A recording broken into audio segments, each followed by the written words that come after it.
This is actually a really funny story. He calls me 4 months in, right before we open the restaurant. He goes, hey, bro, we need to open a restaurant this Saturday. And I told him, you're nuts. You're crazy. We don't have a staff. We don't have plates. We don't have training. We don't have anything. He goes, Otto, there's $6.27 left in the bank account. We gotta open this Saturday, right? And there was $6.27 left in his bank account. And he's like, I gotta open this Saturday. And I told him, all right, fuck it. Look, it's my birthday. November 4th is my birthday. So like my birthday is like Thursday. I'm like, look, here's a credit card. Go to Costco, buy the food that you need to buy, and let's throw my birthday party at the restaurant. Find yourself 2 employees, and we will train everyone at my birthday party. Yeah, I love and we that. will open Saturday. And that's how we open.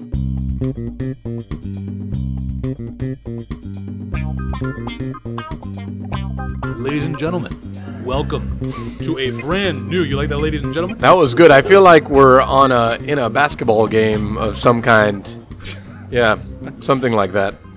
From Averett University, I am Nick Jimenez, joined as usual by the owner of Averett University's record for most croquetas fried by a defensive lineman. That's actual. That's real.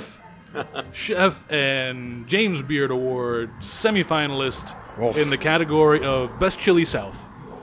That's such a gross entry. I'm like a little grossed out by all of that. Michael Beltran. We are joined by, I think this is very cool, I think, because this is the first time that we've had somebody with this kind of a business, right? Where there's, how many locations? 10? 10 Pincho Factories. One of the founders. 10. How do you sleep? I know. Wow. We don't. Fuck. We got Otto Othman, who is also a part of the BCPR family. So past guest Larry Carino is putting in work over here. Man, this is why Larry gets the big bucks. He's getting you those big hits on, like here, being on here on Pongo Podcast. That's really why Larry gets paid the big bucks. Watch Larry get fired tomorrow. 100%. Why did you get me on this damn show? Many thanks to both Larry and Otto for agreeing to this, even after they listened to our episode with Seth Gonzalez. The episode that we're really not totally sure what actually happened. I'm still watching it. I couldn't tell you what that episode is about. He's been listening to it for about 3 weeks. Yeah. It's still we're My still kid on. turned 7. And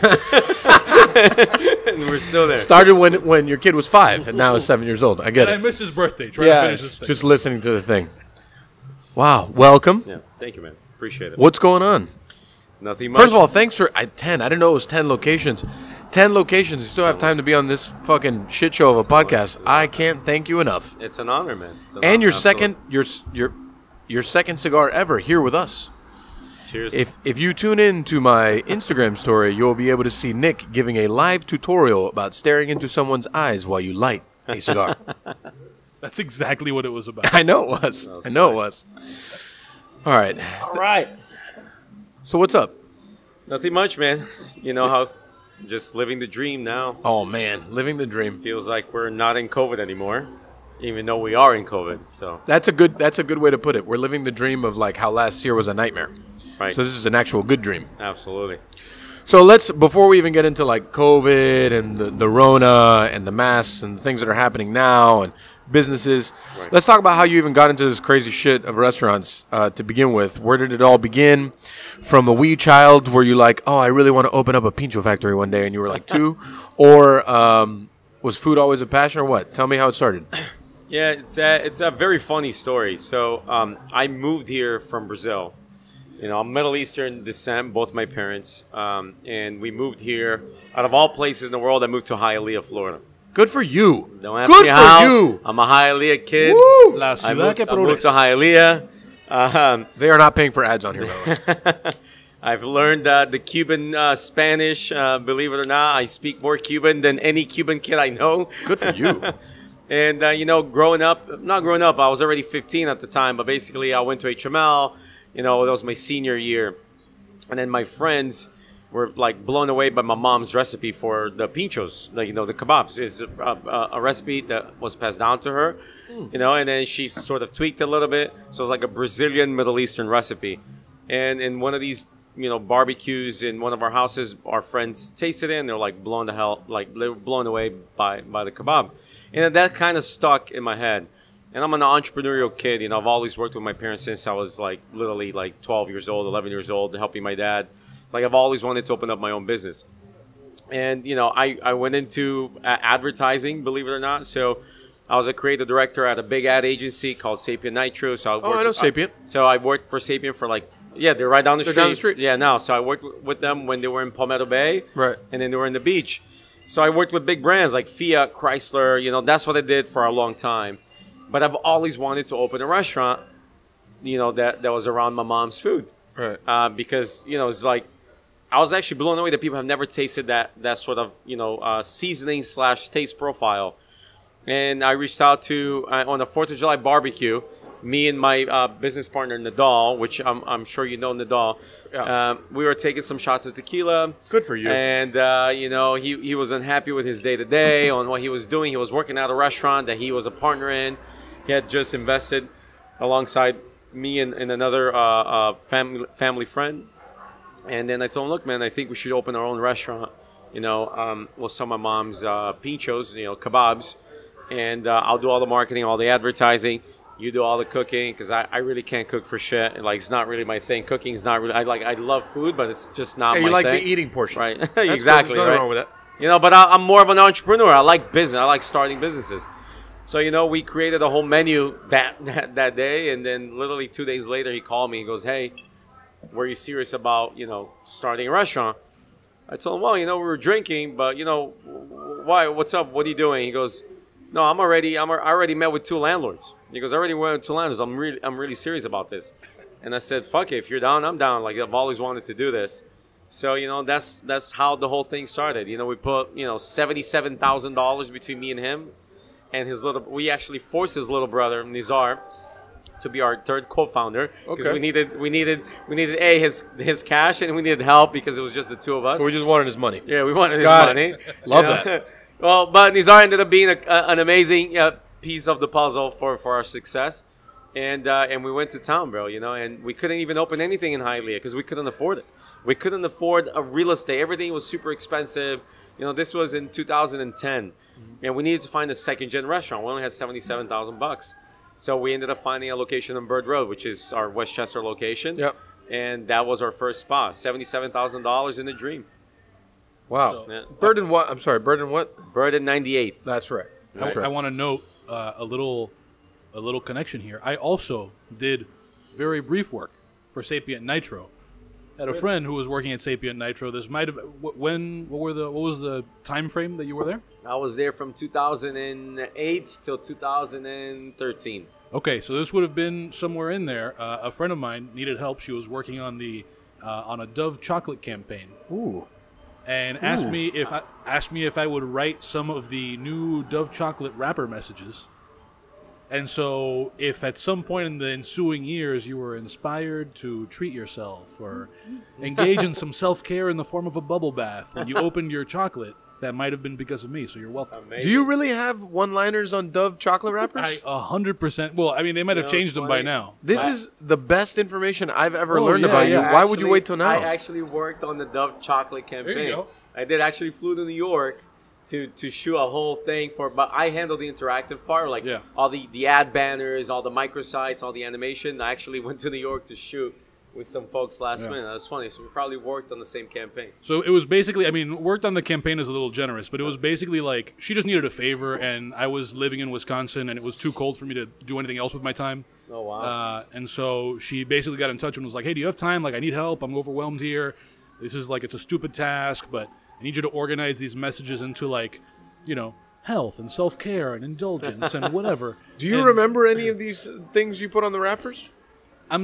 I only remember the specific that I remember is the approach that I took, which was what would I open these wrappers and think God, who the fuck do they pay to do this? And that's the approach that I took. So you don't remember any of the things you wrote on? No, it was a lot of it was a lot of affirmations about what you deserve and encouraging you to do things for you and Oh man, I'm sure I worked a bubble bath in there somewhere. I really wished I knew that before. Well, amazing. After you guys were done working on Dove chocolate together and you opened up your first Pincho, tell me how that was, the first one. First one was tough. Yeah? It was very tough. Yeah. The first year we did 200 grand in sales. Woo.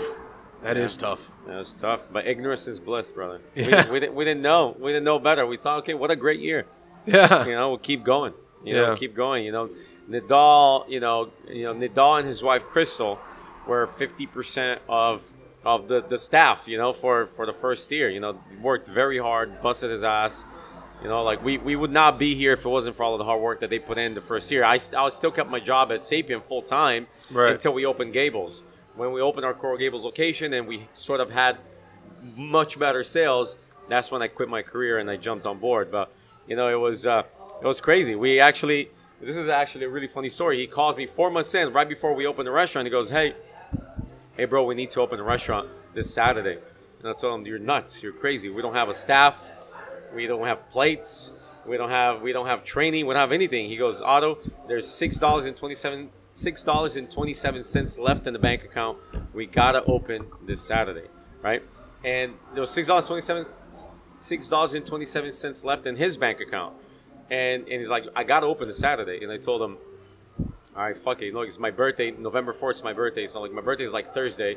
I'm like, look, here's a credit card. Go to Costco, buy the food that you need to buy. And let's throw my birthday party at the restaurant. Find yourself 2 employees, and we will train everyone at my birthday party. Yeah, I love and we that. will open Saturday, and that's how we open. That's literally how we open Pincho. Like on Saturday, we had like 400 people showed up. All of our friends, everybody that we knew showed up, and it was amazing. And then Monday, reality hit, right? Right. And reality hit, and then we had to build a business. Which is your friends don't pay the bills. Exactly. Yeah, Exactly, people fail to remember that part. It's- They'll yeah. come the one time, and then they'll come again 6 months later, and Right. maybe another 6 months later, but they don't pay the bills every day. Right. That's crazy. It was nuts. So for that first year, what were some of the highlights other than your birthday? We almost had, we had the water cut off on us a couple of times. Oh, yeah. Yeah. We had to figure out how to get the water back up. We had to put a lot of money into the business. That was my thing. I told Nidal, look, you keep hustling, keep doing what you're doing, and I'll support the business financially as much as I can. So if I need to write a check, I'll write a check. If I need to do this, I'll do that. And we kept, working really hard, man, the whole first year. And I think the first year, in 2011, actually, the highlight was we won Best French Fries South Florida on Local 10 of sorts. Look at that. And that was like crazy for us. Back then, we didn't have the money. We didn't have PR. Couldn't afford. You want another? A vodka soda, please. Yeah, please. Thank you. Thanks, And we couldn't afford Larry. Right. Larry, I love you. Yeah. But when we were young, we couldn't really, afford a PR company at the time. So it was 10 times the work to get people to know where we were. Right. And we just happened to be in Westchester, which is an amazing, beautiful town. But that center where we're in is not a center that had like a big anchor that was driving a ton of people at night. Everybody closed like around 5 o'clock. From 5 to 10, we were alone. There was salsa lovers next to us. It was like Nice. Friday and Saturdays, salsa lovers, we would fight with them because they took over the entire parking lot. Jerks. Salsa lovers. What's Yeah. wrong with you guys? Yeah. And geez, I keep thinking about that 200 grand in the first year. That's like, Yeah. Anybody in their right mind would have shut down. Anybody that well, knew. the first year that we were open here, I didn't really know much about much either. I didn't understand Right. what were good sales. Like now, when I look at it, I'm like, man, Right. we've improved so much. But I had no idea the Absolutely. first year. I was like, man, we suck. This sucks. really? Yeah. Oh yeah. Trust me. For us, it was tough. Yeah, no, it was tough. I think everyone for like a restaurant that, isn't like one of these like commodity things or like a chain restaurant or whatever, it's going to go through those kind of growing pains. I mean, you did a whole new concept, and now you are 10 years later with 10 locations. Yep. So, when did you open the Gables? So, first year, 200 grand. Second year, 350. All right. Second year, we're almost closed down. Nidal came to me. He's like, look, I'm done. This is too much stress. You know how it is. It's not easy running a restaurant. He was there like 7 days a week, like really doing like carrying the whole thing in his back. Totally understand that. You know, I told him, look, man, you know, let's just keep muscling through. You know, I'll keep helping and supporting you as much as I can. Again, you know, I told him, look, whatever you need to pay yourself, whatever it is, we got something. We really do. And yeah, I had a meeting with him and his little brother, Nizar. And we decided, you know, we gave him the push that he needed, you know, emotionally to keep going. And then the third year was our break. Went from 350 to 775. Oh, wow. And then all of a sudden we hit $1 million, fourth $1 million, and 1.2, and we kept growing out of that one location. How many square feet is it? It's 1,100. Wow. It's a tiny. That's good numbers out of that. Yeah, it's that tiny. size of a Like location. 1190 or something, 1150. So right around the time, and I'm giving you context because right around the time when we went from 350 to 770, like that change, we knew we had a real estate issue more than anything. Because anybody that walked in loved the restaurant. Everybody that walked in was like blown the hell away by the food. So we told each other, I'm like, look, let's open a second location in better real estate. Let's see if, you know, we believed in the brand so much and said, look, let's go sign a second lease. So in 2012, like at the end of 2012, we signed a lease. In 2013, we opened Coral Gables. And then Coral Gables was phenomenal since day one. Was it? Oh, it did outstanding. Yeah, really? It did $1 million plus, and it kept going. That's a little incredible. hidden Coral Gables. Yeah, I was gonna say it's like a hidden location. Right in the back, It's right. like, you know, like a block and a half away. Right. And I always drive by it and I see people, but it's like I'm never like, you know, it's not like on a bumping street. But I can tell you that that's better numbers than restaurants that are on Giralda. Right. No, and I'm sharing restaurants with you out of context because you're a restaurant guy, so you can understand. I'm not trying to like boast or anything, like, but that was how hard it was for us to get to. Oh no, I get having a solid business because as you know, anything less than that, it's not a restaurant. Like you better close. You know, it's not like we're printing cash. No, it's literally you gotta get to that to break even. You're surviving. Right, to survive. Right. Yeah. So the first year at the Gables already hit $1 million. Yeah, it was amazing. First That's year, great. And it kept growing. How many square feet is that one? Bigger? 1,600. Oh, okay, so bigger. Slightly bigger, right? 50 seats. Did you the third location? How many square feet? Third location was our Hialeah location. Oh yeah. Yeah, that was 2,500. Yeah, I was gonna say, have you? I know because after a while you kind of get into a mode with these kind of concepts. You're like, it's stamped out. Like I need this size of a location with this much kitchen. I know the build out is gonna be X amount of weeks, and it should be this size, and it should be this fast, and I need to use these people. And are you like at a place there, or does the location or like the community you're putting in dictate that? Absolutely. So now we know for a fact that we need to be in that 2,000 to 2,200. We have to. Anything less than 2,000 is tough. Even though COVID sort of changed that a bit. Fuck yeah, dude. Right? So like if before COVID, I would have told you 2,200, 2,300 for sure. Now I'm even okay with 1,800. Yeah. 1,800 to 2,000 to 22. Yeah. So 100%. And we realized that for our sort of concept, so like, you know, we're not a fine dining concept. We're a fast casual concept. So it's super, super important that you open in centers that have anchors.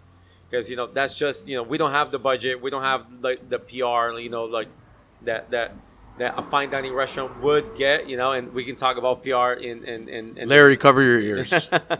But it's very tough for a fast casual restaurant to constantly drive PR. Sure. You know, and, you know, it's even harder for a fast casual to attract dinner. Like fast casuals are predominantly like lunch business. Yep. And believe it or not, Pincho, we're like a 50-50 concept. We're like that's great. 50-50. Some restaurants are 60% dinner and 40% lunch. So it's super important that it's interesting. Sorry to cut you off. Is that like for me, the struggle we've always had is creating lunch business. Right. It's like the opposite, you know. And then, so when I opened up Chugs, which isn't necessarily like, I guess that version of it was like fast casual. The 2.0 version won't be. Right. I experienced the opposite, which was very different for me. You know, like it was like great lunch. Yeah, great lunch, and then when it got to dinner, I'm like, where the fuck is everybody? Right. You know, so. And then here it was the opposite, right? Between Ariete and Nave, we'd open up for lunch, and I'm like, okay, there's nobody here. Right. And then we'd open for dinner. I'm like, okay, everyone's here. So it's interesting that you say that because I experienced it just the opposite way. Exactly. Yeah, and then when we opened up Chugs, breakfast and lunch were like great, right? And then dinner was like, but what happened? Yeah, so. Yeah, people want at the end of the day for dinner, they want an experience, and they think fine dining. Everybody thinks if I'm going to go to a restaurant, I want a waiter. right? I want to go somewhere where somebody's gonna give them service and all of that. But also, like, you know, it's not an experience when you're talking about going to like Fridays or like some of these other things that are more like anchored by a sports bar. Like there's TVs or there's a bunch of beer. Absolutely. There's still something that draws people to them, but people still go for lunch also. So it's an interesting thing thinking about like the restaurant, just restaurants in general, how you build a concept. I mean, the ones that could really make it work for both lunch and dinner that's the goal, man. Yeah, we've been very lucky to do that. In the beginning, we struggled the same way, and then we started just coming up with ideas of what would drive people to come here for dinner. And then we started focusing on the experience. So we were one of the first fast casuals, prior to COVID, to add a position called runner, where if you place an order at the counter, we will run the food to you. After that was a full service experience. Right. We like did a food runner. Yeah, food runner. We started doing that, where in fast casuals you don't. You sort of stand in line, you place an order, and then you have to do all the work after that, right? Obviously because of COVID, we changed our model back to, now we give you a pager, you come and pick up your food and all of that so we can minimize contact and whatnot. But interesting, huh? Yeah, how we've had to like revert and change the whole game back to something that we had to morph from the beginning anyway. Absolutely. Yeah. It's wild. Yeah. So third location was Hialeah? Hialeah. Fourth? Pembroke Pines. Man, how is Pembroke Pines? Amazing. Is it really? Amazing. That's dope. Amazing. Do you change menu per location or no? No. And no variances at all? Just same? Same menu across the board. So 10 locations. Do you have a commissary kitchen? Nope. Really? No commissary all prep in each one? All fresh daily. All from scratch too. Like we make our sauces in-house. We're butchering steak and chicken, cutting it up, putting it into pieces. Veggies fresh every day. Everything is like, it's a scratch kitchen in the back. Amazing. Yeah. It's a lot of work, which a lot of people, you don't get credit for all of that work. Yeah. From a fast casual, most of the brands received everything already frozen, everything, pre-cut and all of that. Like the one thing that we were able to do now is like get like our steak and chicken to at least come cubed. Yeah. But it was a huge process because they want to do it frozen. And we said, no, it needs to be cut and it needs to be delivered fresh. And but these guys, once you have 10 locations, they're going to want to keep you happy no matter what. Exactly. In the beginning, it was very tough. For sure. I mean, when you have one location, they don't give a fuck about you, right? They really don't. And then all of a sudden, location 10, they're like, what can we get you, sir? We'll do whatever you need. So, perspective speaking, first year you do 200 grand. Right. You're in the 10th store. When you look back, what are some of the biggest things that stand out over 10 locations, moments other than, I guess, that first store to second store? Like, what are things that you really think changed the game for you? One thing for sure, we brought on Adrian Sanchez as our director of culinary. Oh, cool. First year, right after the first year, so beginning of second year, he came on board, and Adrian used to have a food truck called the Flying Saucer. So we met him. Disco Volador. Yeah, I'm sorry. It's Disco Volador. Exactly. Those are like my favorite fucking sandwiches. Right. I didn't know that. I remember that truck because I used to work on the Skya truck. Oh, no way. Many years Amazing. ago. Richard is a dear friend, and I was part of that whole scene. Like, what years was that prevalent? Like 2011, I guess, around that time. So I remember that truck, and I always was like, man, that's a great idea. But Miami just we ran out of not enough. Yeah, this Nick Slider's dumb. Sorry. Yeah, give it a couple clicks. Yeah, sorry. All right. So sorry. I remember that truck, and it was such a dope idea. Because discos are like my jam. I remember there's one. I got to have a conversation with your director of culinary because there was one place left that did it here. And after COVID, I went back and I went to go buy it, and it was just not there anymore. And I've been for years trying to create a press machine. Right. Let's give people context of what I'm talking about. We're going to take a small... So Adrian's the Flying Saucer, the fried chicken concept. Oh, no. Yeah, the chicken wings. What's a Flying Saucer chicken wing? It was called the Flying Saucer, and they just did wings and chicken tenders. Oh, no. The Flying Saucer I'm talking about is... There's a sandwich that I ate when I was a kid called Disco Voladores. Yeah, I'm familiar with Disco Voladores. Right. No, absolutely. That it was pressed like an Uncrustable. Right? And now there's nowhere in this landscape of Miami to find any of them. You know what? caja caliente, she does it. Oh, I don't want to get into that conversation. Bro. We don't have enough. We don't have enough time to talk about how somebody thought they created it, and then when I brought mine back after not doing it for 5 years, for some fucking fucked all reason, she thought I was stealing her dumb fucking idea. Like I need to steal her ideas. Oh my god. Okay. That's definitely staying. Yeah, that is not getting edited. We'll leave that out of this. Yeah, I'm just woof. She does one, but there were plenty of people that did it way before she did. So she can keep it on her cheeseburger wherever the fuck she puts it. Yeah, listen, It's a Cuban Uncrustable. it is a Cuban Uncrustable for fuck's sake. Yeah. I'm a believer that nothing was created for the first time, bro. Right. Plenty of people have done this shit a million times. Right.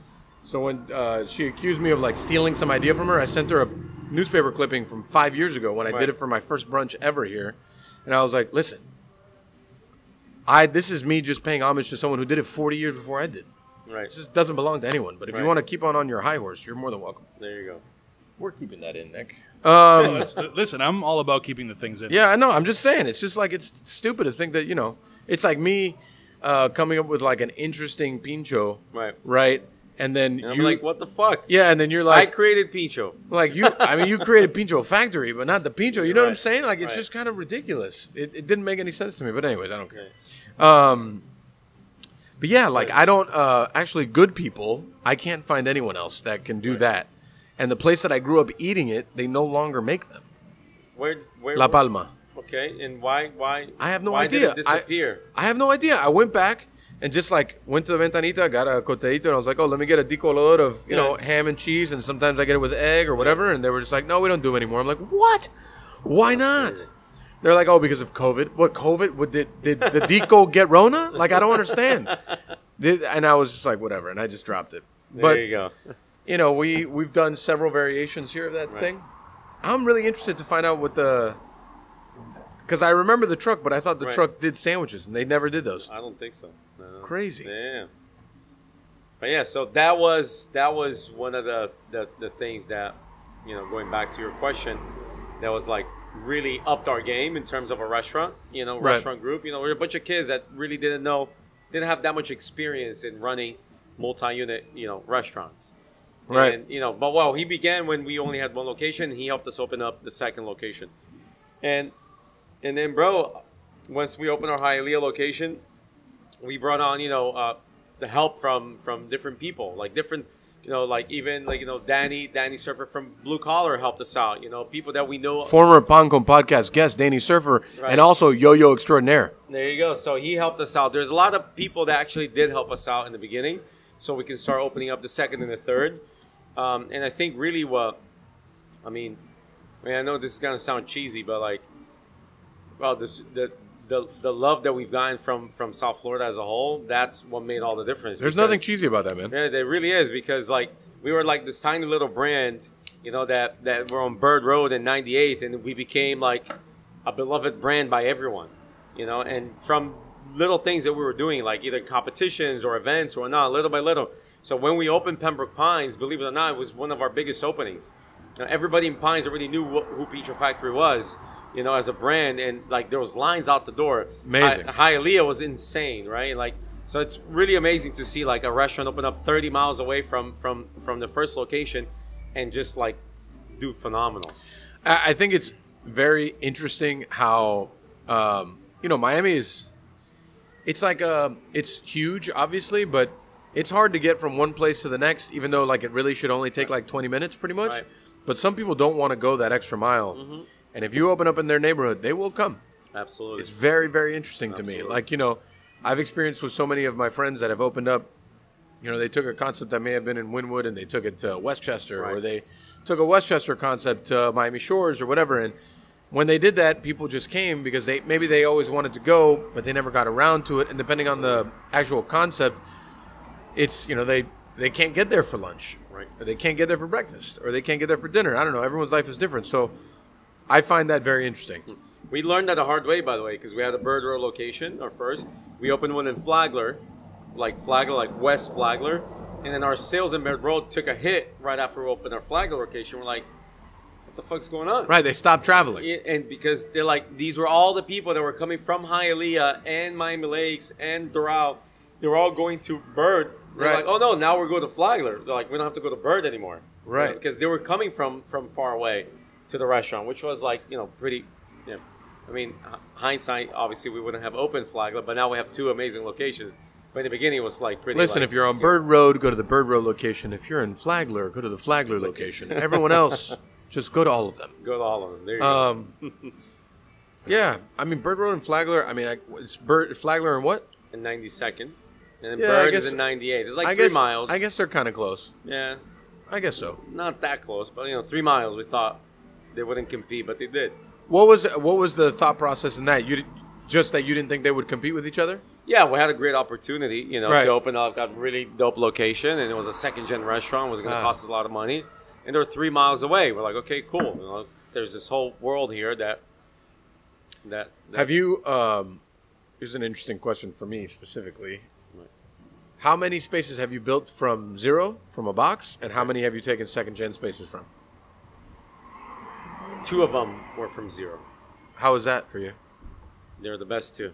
Oh man, thank you for saying that. It makes me feel so They're good the because best, too. I'm in the middle of building like 2 from scratch, and I feel like fucking pulling my hair out. No, 2 of them are the best 2 because we chose that Right, real you estate. chose. Well, you We chose that real where everything estate, goes. What we feel like really works for us as a company. Oh, so more like the real estate or the actual functionality of the restaurant? Both. Yeah. Both. We never take a space that we don't feel is going to function. We Right. found great real estate that really sucks internally. We're like, oh shit, this is like a super long rectangle. Like we can't do it. Right. We need it to be a little bit more of a square because of X, Y, and Z.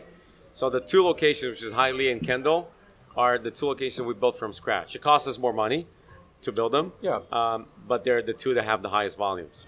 I have to say, so Area was second generation ish. Right. Nave was second generation ish. Chugs, the original Chugs, literally I put like lipstick on a pig and I made it work. Right. Like, I dropped, I think even with like, I had to do plumbing work and I put in things. I spent like 26 grand Right.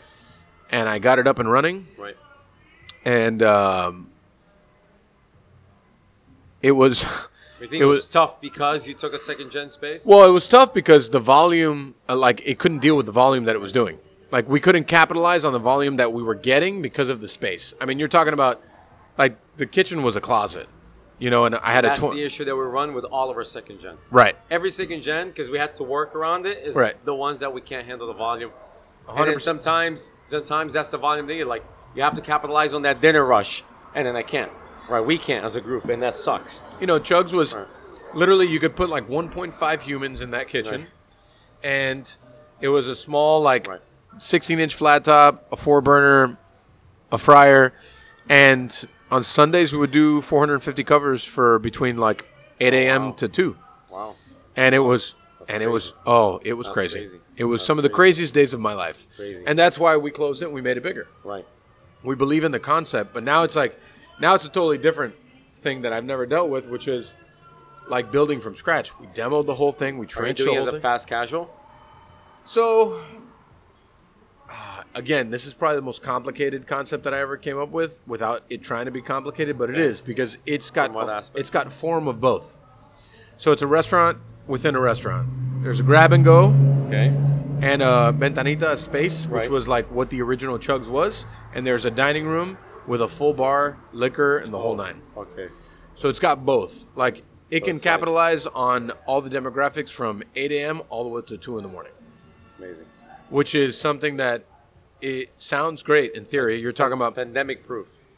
maybe. I We're hope not so. totally sure. Yeah. I hope so too. hope so. I mean, you're looking at essentially 3 different revenue centers, Right. which all pose different issues, but if you can nail all 3 of them, can be lucrative all the ways, right?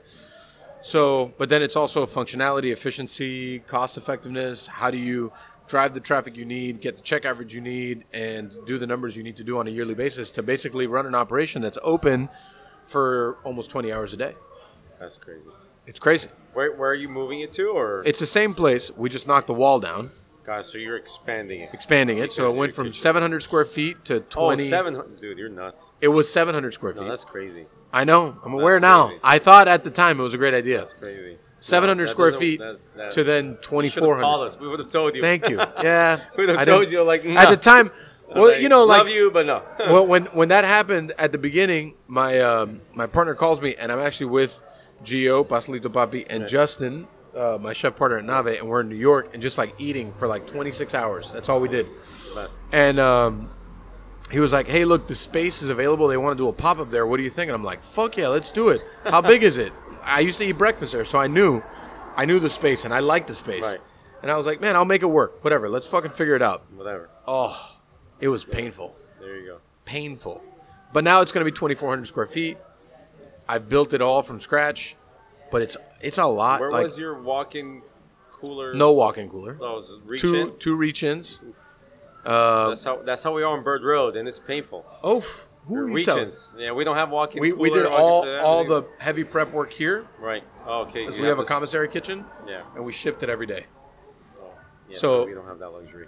Yeah, I mean, I was fortunate that we were not even two It's still a blocks pain away. in the ass, by the way, to do it here and ship it every day. 100%. It's still brutal. a huge pain in the ass. Brutal. But at the end of the day, we had no other choice. I didn't think that we were going to be doing 450 covers on a fucking Sunday. It's crazy. Crazy, man. That was the bulk of your sales. Is like it'll be in those hours because at nighttime. Well, we did. After a while, I stopped opening late. That's how bad it was. And I'm the kind of guy that I like to be open all the time. 7 days a week. Be open. Just be open. Absolutely. But man, after a while, it's just like it just doesn't make sense. Right. I think it didn't make sense because of the space. I think now on the other side, now that we're gonna have booze, we're gonna have happy hour, we're gonna have late night, we're gonna have a dining room that people can sit in. It's a great name. It's a great menu. Thank you. Yeah, That's it my really nickname, is. so I like it. Yeah, Thank yeah, you it's for a saying great that. name, it's a I great hated name. that name. I No, fought that it's actually name a great tooth name. and fucking No. nail. You're overthinking it. It's a great name. It's a great menu. Yeah. Well, the menu is gonna be morphed a little bit now, but it's still gonna be bones of like the same things. Good. It's just such an interesting. Just don't put a fucking peach on it. A what? Don't put a peach I will in never it. put a Because pincho. we You're good. invented peaches. You invented the pincho. I would never want. I don't want a nasty Instagram message from you ever. I wouldn't want that. That would be bad. Be bad. Maybe I'll put a pincho in honor of you. Like we'll do pincho day. There you go. I like that. That's There a you good go. thing. Pincho day. We thought about We several. do it on ideas. 6/27. I like why 627. Because $6.27 we left on our bank account. Oh, I like that. That's a good deal. Yeah. You know, we have a beer that MIA does for us called the 627 Ale. That's That's amazing. the number one sold beer in our menu. It's the That is 627. that is a cool story. Do they sell that for everyone? No, just for us. Oh man, They So I make was it like, just I'll for us. carry it. The Fuck. 627. The 627. I mean, if you guys want to carry it, we can I'll make carry an exception. that. I'll carry that as long as it's 627. good. No, I'm kidding. I'm sure it's good. It's I'm sure amazing. I'm sure it's good. But Good. I mean, stuff like stories like that, they really like resonate with me. Right. There was, I think, the one that like I remember the most was going into a weekend and we were like negative $6,000 in the bank. Payroll was due the middle of the following week, and I was like, I have no idea how I'm gonna pull this off. Right. And somehow, luckily, we had like an incredible weekend. Best weekend of the year.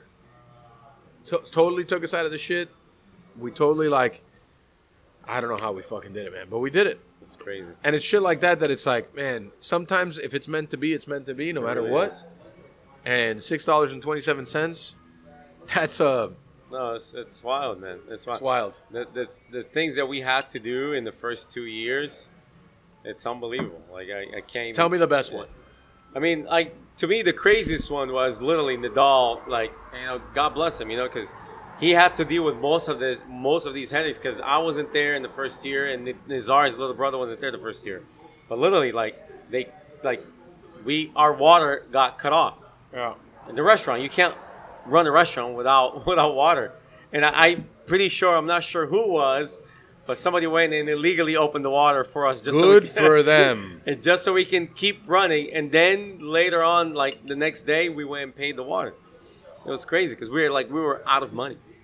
Out of money. It was just hard. And Nidal didn't want to bother us all the time with more money. So he's trying to make it work, on his own. Yeah. He dealt with a lot of that stress in the beginning. Like it's not easy.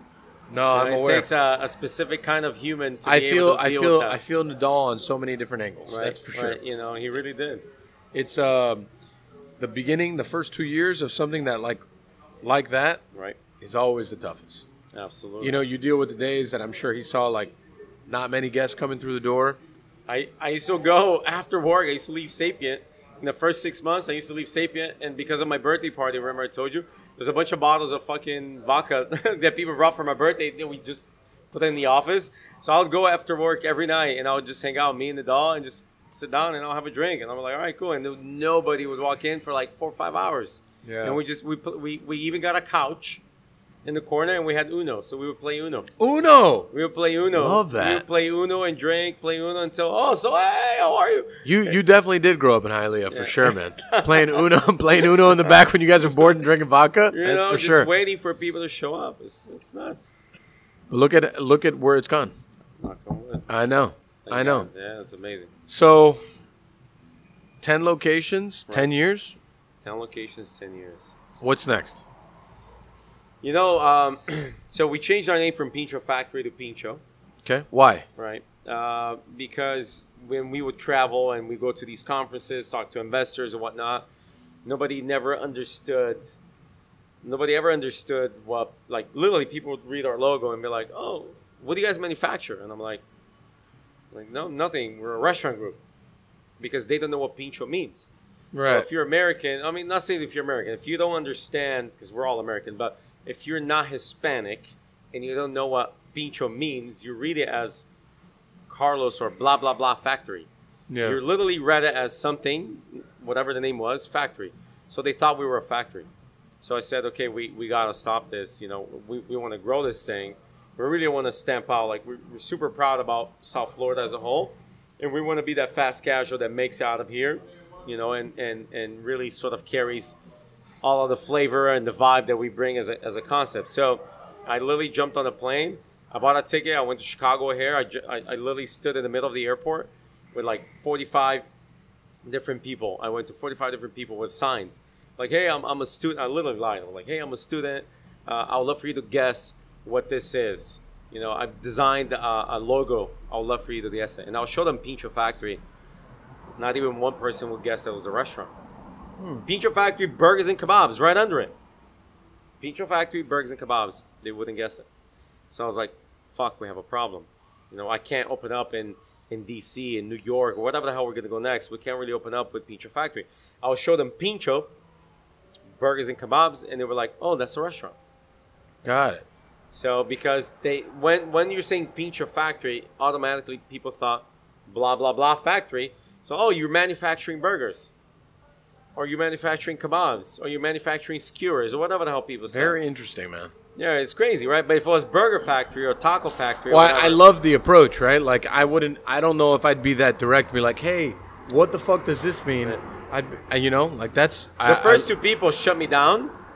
And they're like, who the hell this, like, you know, this kid just randomly going up to me in the airport. So I needed to change my approach. Instead of saying, hi, my name is Otto, I said, hey, hi, guys, I'm a student.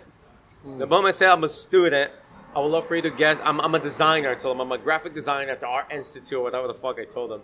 I'm like, I would love for you to guess this. I have a project. I just need to do some research. I figured you guys can give me a hand. And then that's when people, like, put their guards down because I wasn't trying to sell them. Because, you know, when somebody shows up, like, and wants to talk to you, I'm not going to give back to whatever the hell you're trying to raise money for. Like, you know, people are, like, super annoying sometimes about this stuff. And then that's when I knew. So we came back to Miami, and I came back to Miami and I said, look, we got to change our name to Pincho. If we really want to grow this thing, it needs to be Pincho. I wonder how, just...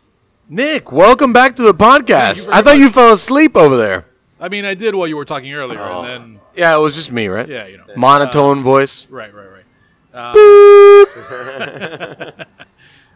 No, the fact that you're saying, you know, that so first of all, the factory issue, it just calls to mind past guest and Banco Podcast Hall of Famer John Falco's pizzeria brew pub called Maxwell Brothers Clothing Company. What's a brook pub? A brook pub.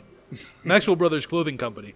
Which I don't know that they have any plans to expand beyond one location, but it does make me think, like, if they ever did, they'd have to explore options. But the fact that you took that approach, right? Not only that you literally went to another market and then you had the foresight to say, or maybe this was something that you adjusted on the fly, but that you were telling people, I'm a student, because these are things that I imagine maybe came to your mind in part because of your marketing background. Right, no, 100%. Right. So, like, I need to do research, but I just didn't have $5,000 to put on a focus group. I said, fuck it. So, I'm going to go to kayak and I go to Chicago. That's a tremendous resource to have, like, in you, know?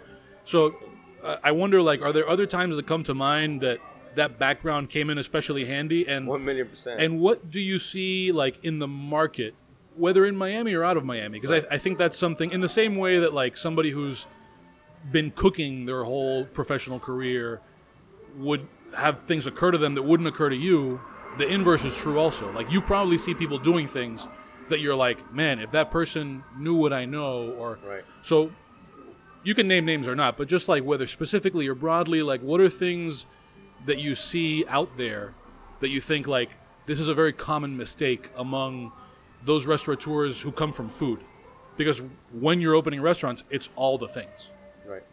Well, I think a couple of things. I think the fact that I've lived in, like, literally every year of my high school was a different country. Like 9th grade, 10th grade, 11th, and 12th, different country as a whole. I think it gives me a little bit more of a perspective than other people, right? Like, I've lived the highs and lows, right? It's like I've lived in the Middle East when I lived. Like, it's a small little town with like 30,000 people. Like, you know, with like my grandma, you know, God bless her, may she rest in peace. You know, it's a different, like, you know, farm, very rural place. You know, like literally like una finca, like in the middle of nowhere.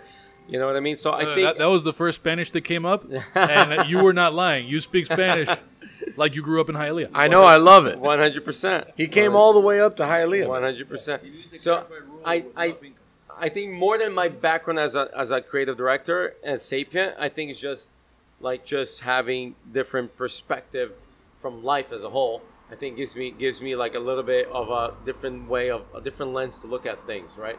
But when I look at a lot of these restaurants, primarily like emerging restaurants, right? Because that's my thing. Like, I can't really weigh in so much on full service, like what you operate, because it's like one of my passions, one of my dreams, to be quite honest, is to be able to open up a full service restaurant. Oh, God bless you, man. You know, it's hospitality in my blood. I'm Middle Eastern. That's all we do is hospitality. But like when I see like younger brands opening up, the number one thing that I see is them not putting the emphasis on the brand, on branding, on not just location, but forget about location, real estate, but like why do they exist? Why does your brand exist, and how are you different from other people? Because I see a lot of people just literally just copying and pasting. You know, I have friends of mine, you know, and I won't name brands in Miami, that they're like, instead of doing the hard work of building an authentic audience, they try to copy another guy from DC or another guy from LA or another girl from here. And I'm like, not Carbone.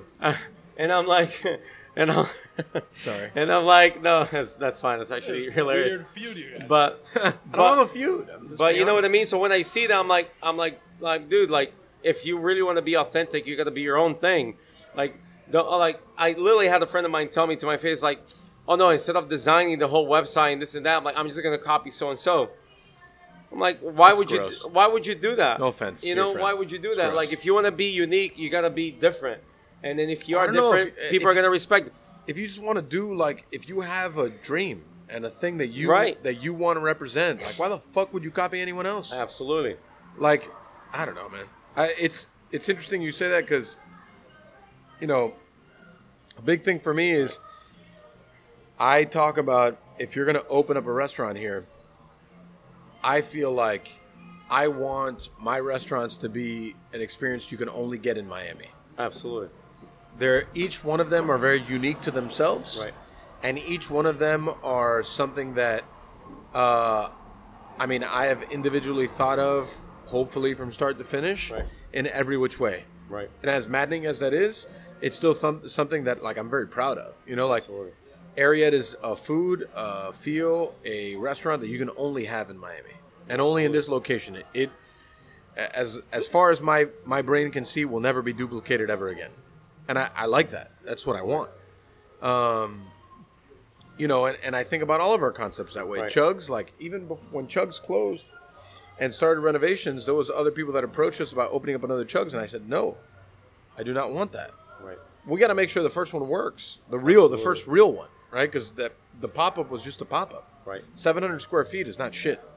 You can't really see what a concept is capable of out of 700 square feet. I mean, I guess you can if you build the model for that. But that model was not built for that. Right. So when it comes to design, websites, merch, concept, Try to be as food, unique as possible. music, Right. all those things. And man, it's tough. It's tough. Thinking about like when you change from one hat to the next and thinking of everything from top to bottom differently, it's fucking tough. Really. But at the same time, it's so rewarding. Because you're an artist at the end of the day. You're creating from scratch, right? It's not just about creating the food, which is actually a huge part of it, but creating the whole experience from A to Z. That's actually just as hard. Believe it or not. I mean, like, I feel like your vibe. How do you translate what you feel this place should be? From the, it starts with the food, Yeah. but then it goes all the way out from the food to everything else. Well, it actually starts with like what you feel and what you see and the whole thing from when you walk in the door to when you eat and then you leave. right. I tell my staff like that first experience when someone comes in and you're greeted and the music, the volume, the lights, how dim they are, the whole thing, like that all matters. My team hates it when I walk in. I'm like, the lights are not where I want them to Oh, be. man. The music's not where I want it to be. Like, you're too particular. I'm like, no. Chugs, It's so important. You have no idea how important that is. Chugs, I was in a meeting the other day and we were talking about lighting. And they were like, this even has a feature that you can control it from your phone. I go, does it? I want that feature. Amazing. I want that feature. I want to know how much it costs, and I'm okay with that. Yeah, that's fine. Because it makes a huge fucking difference to Absolutely. me. Huge. Absolutely. You know, like, I was in a bar the other day. It's like a neighborhood bar, and it felt like I was on the left side of the moon. It was so bright. And then, yeah, seriously. And then you could tell that the owner walked in, and then the lights went down, and I'm like, oh. Somebody's here that knows what the fuck they're doing. And then I said hi to the guy. I'm like, oh, yeah, see, I can tell you got here. You know, it's just like those like weird things, man. But all those small details really matter. 100%. They really, really fucking matter. And it's like as you like evolve and concept goes to concept, and I'm sure for you, even though there are 10 of the same concepts, locations and spaces change. No, 100%. We try to make sure that every location has its own vibe. Like our Hialeah location has pots and pans in the wall. Well, that makes right? sense for And then Hialeah. right I'll under tell it, we you. had a thing called Por Si Acaso. Yeah. You know, just in case. Right. You know, we try to make sure, you know, and we're talking, like, once we leave South Florida, we're trying to, like, you know, really make sure that every Pincho that we open in every neighborhood is sort of like talks to that neighborhood, and it's not just like, oh, no, this is what we are and this is how it's going to be. So you think you're going to leave soon? Yeah, I hope so. Oh, yeah. Grin on his face. For those of you listening on your Spotify account, he has a grin on his face because it seems like something is in the works. Something's in the works. I like that. You won't say where. You've mentioned DC 3 times, but I'm not going to say anything else past that. I won't mention further than the fact that you mentioned DC 3 times in our conversation. But anyways. Well, COVID pause. Yeah, Everything a right COVID now. pause. COVID COVID pause. Speaking of our good friend, the Rona, Uh-huh. how's the last year been for you? You know, it was overall an okay year, right? In the beginning, it was extremely tough, as you know. And, you know, March, April, May, it was fucking brutal. Brutal. Yeah, it was brutal. It was brutal. March, we're actually at a calendar year from when this started happening. This is the week. Is it? So, because, you know, we're a fast casual, and I got to report to all my amazing investors, which I love, by the way. I love your investors too. And we report weekly. Send them my contact. Weekly, I will weekly sales, right, against last year. So this is the week that we're comparing to last week that our sales took a huge dip. You know, we look great, but we don't because just last year fucking sucked. I remember in February, I'm sitting in my office, and one of my partners that does real estate, and he deals with a lot of real estate all over the world. Right. Walks in my office, he goes, Mike is an interesting guy. He's like very like firm speak, and he's the older brother. You know, like so it's 2 brothers and myself are the main partners, Right. and he's the oldest, and he's the older brother. Right. He's like, Mikey, let me tell you that shit's about to get real. So Mike, what do you mean? He's like, you know, this fucking coronavirus. I'm very concerned. My people trying to buy real estate in X place and X place. You know, everyone's fucking talking, and I'm fucking worried. And I said, well, Mike, if you're worried, I'm worried too. And he was like, I don't know. We got to get our ducks in a row. And I said, I'm concerned now. Right. When me and Mike don't talk about much when it comes to like worries. Right. It's always just about investment. Right. So when he comes to me with like a worry, I'm like, oh man, I'm worried. Yeah. And like clockwork, probably a calendar month later, the world was shut down. Right. I remember this day. So March 16th. What's today? 15th? March 16th. I'll never forget. It was a Monday, I think it was. I remember everything hit the fan, and I was like, okay, what do I do now? I got on the Zoom call with all our GMs. Zoom. You know, we've never done Zoom before in our lives. Man. I'm still figuring it out, never done to be Zoom. honest. We literally It's pretty figured bad. out how to do Zoom like that day, that morning. I sent a message to my director of operations, to Caesar. I'm like, look, we got to talk to the GMs right now. We got to like figure out a game plan. I got to let everybody know what we're thinking about because it was like kind of scary. I got on the Zoom call, and I told everybody, I'm like, look, guys, here's what's happening. Here's what we're going to do. I'm like, look, we're not like this huge brand that has a shitload of money in the bank that can just, you know, Correct. walk through this for the next 4 or 5 months. But here's what I'm going to do as a co-founder of Pincho and as the CEO of the brand. I'm like, look, I'm not furloughing anyone. We're not furloughing. I literally told them, we're going through the desert. This is a race. We're going through the desert. We have X amount of water. We're going to share it amongst each other. And we're going to make it through. We did not furlough not even one employee. Wow, that's fucking incredible. Not even one employee. Bro, you have no idea. It took thousands upon thousands of dollars in terms of a hit. You know, I didn't even consult my board. I told them, I just made the decision. That's part of our core values. I'm gonna take care of my team. If we're gonna go down, we're gonna go down with a bang. I don't care. Like, we're gonna make sure everybody's taken care of. I'm like, look, if you guys get sick, you know, this is pre-PPP. This is March 16th. This is like literally tomorrow, last year. It is tomorrow. Huh? Right, it's tomorrow, Fuck. last year. So I told them, look, if anybody gets sick and you go home, I can't afford to pay you guys for your salary for 2 weeks. But here's what I promise you. I'm going to make sure that your family gets food delivered every day for 14 days. You guys are not going to go hungry. We have a restaurant. Nobody's going to go hungry. I can't pay your rent, but nobody's going to go hungry. So you don't have to worry about food. I told them that. Third thing I said, if any employee, any team member that works with you has kids at home, we're gonna not only gonna cover your food at the restaurant, we're gonna cover your kids' food at home. Yeah, And, it's amazing. and then we did that, and then said, look, we're gonna just ride this through, whatever it is.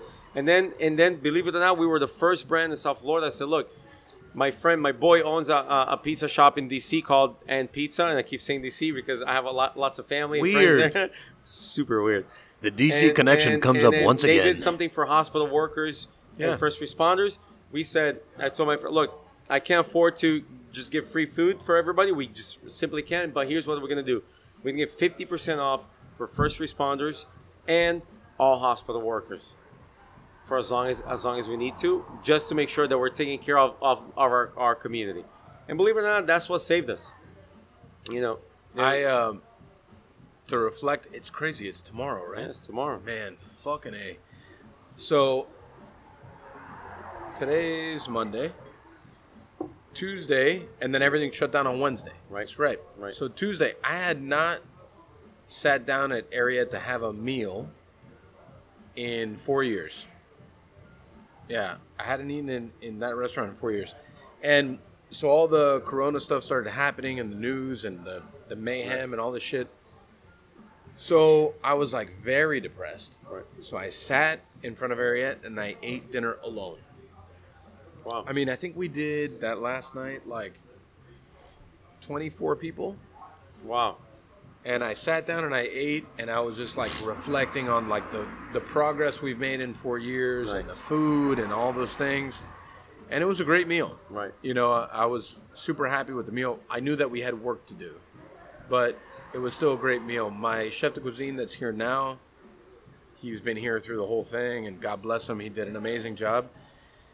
And then I remember like Nave was in month like 5, 4, some shit like that.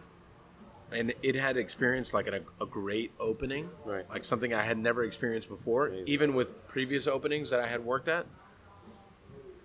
But everything shut down. And I remember my partner and I, Andrew and Michael, we all sat in a room and we're like, what are we going to do now? Like this is a thing in the world. And I have to say, like, those two guys, they were so optimistic. Amazing. They believed in, like, the brand and what we did so much that they basically were like, it was incredible. They just went to work, and it was like me. I'm a passionate restaurateur. Like, like, everything for me is romance and beauty. And it's not that, there's hard function to restaurants. Absolutely. So, like, obviously, me being as a romantic, I was, like, very depressed in the process. And they were like, we're going to make this work. Things are going to happen. The government's going to do things. We just need to be steadfast in our approach right now and really kind of hold it together. So, sadly, we did have to furlough all of our hourly employees. But we did stuff that was similar. I mean, we provided them dinner once a week. We provided them groceries once a week because, honestly, that's when Chugs kind of like turned a corner because that was the only thing, because of the style of service. That's the thing. That was able to stay open. I was going to tell you, like, for you guys, it's different than us. Right. You're a full-service restaurant. My friends in full-service restaurants, some of them closed, never reopened. Mm-hmm. We are fast casual, so we just happen to be right at that service like model that actually it's sort of worked, recession proof, right? But we've never had a pandemic before, but we've always been recession proof because when things are really bad, people trade down to fast casual, right? And things are really good, people trade up to fast casuals, right? Like from an economy standpoint. So for you guys, I can only imagine it was like for you it's probably 10 times harder than what we had to deal with. Well, you're a full service restaurant. Yeah, but we were fortunate in the fact that we're all pooled into this one location. So we were able to pool our forces to one kitchen and then provide to the rest of the to-go stuff. Right. But Chugs, that 700 square foot space started to flourish in a way. Like because it's a fast casual model. Because it was a fast casual model, because then I turned it into a grocery store. Then I started to do our own to-go. I don't believe in the third-party systems because I think they're assholes. No, 100%. And I started to like double down. Right. And really, Chugs, it was incredible. That, like, they obviously always worked hard, but that team worked double hard. Like Gio, Chef Gio, Pastelito Papi, Liz, Casey. I mean, there was just so many people that just really like that. Their job got harder because the volume started to go up. And then we started to do the grocery store. Right. And then we were like, let's double down on the grocery store. And their sales numbers actually got better. Because their check average obviously got better. Higher, I mean, our check average before was $12. Right. Wow. So now people are ordering groceries for $300 or $400 at a clip. Right. And having it delivered to their house. And it was just all about, like, the word of 2020 was pivot. Like, how do we pivot to this? How do we pivot to that? How do we do all these things? Right. And fuck, man, it was really an interesting time because something that was originally a pop-up started to hold the entire company together. Isn't that crazy? Crazy. Like somebody asked me the other day,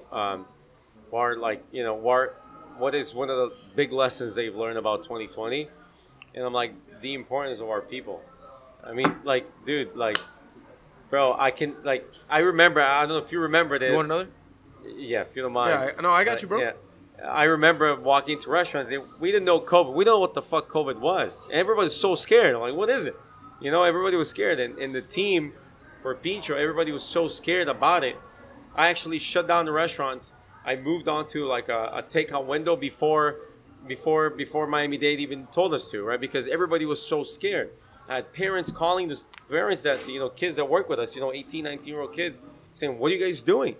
So, like all this responsibility as an owner of a restaurant group to be like, I don't want to put people through service and for them to be like scared to even talk to a guest. So I said, guys, close the restaurants, push the tables all the way to the door, and we're on Ventanita going forward. Yeah. We're literally going to create our own drive-through. I'll never forget. We so Chugs, like the month before COVID happened, Right. someone tried to break in. Oh my god. Right, so they the windows aren't completely hurricane proof. Right. They were like they had that film. Right. So when they tried to throw a brick through the window, it just stuck. It film. was shattered, but it was stuck there Because of the film. because of the Right. film.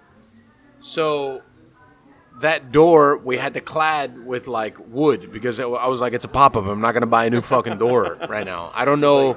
I don't know if this is gonna last. I don't know if it's gonna last, Spend right? $3,000 on the window. Right. So it actually worked out to our benefit that we just used that fucking window as a ventanita Oh, because he broke it. because they broke it, and it was just like it was crazy. And then Chef Devin, which is our corporate pastry chef, Right. Devin Braddock, she was like she went into like overdrive.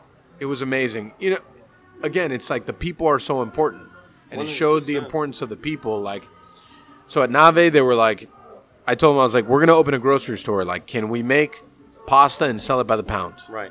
So we did that. Can we make pasta That sauces? worked. And it worked? And it worked. People were buying it. Wow. People were buying it. And I was like, can we make pasta sauces? Sell it by the pints. And they were like, yeah. So all this stuff, and it was just like this beautiful, and I think only because I'm in the position that I'm in, Right. I saw it as this like beautiful evolution of like people really like just trying to keep it together. Right. You know, like Devin started baking loaves of bread. There was no bread in the grocery stores, right? Crazy.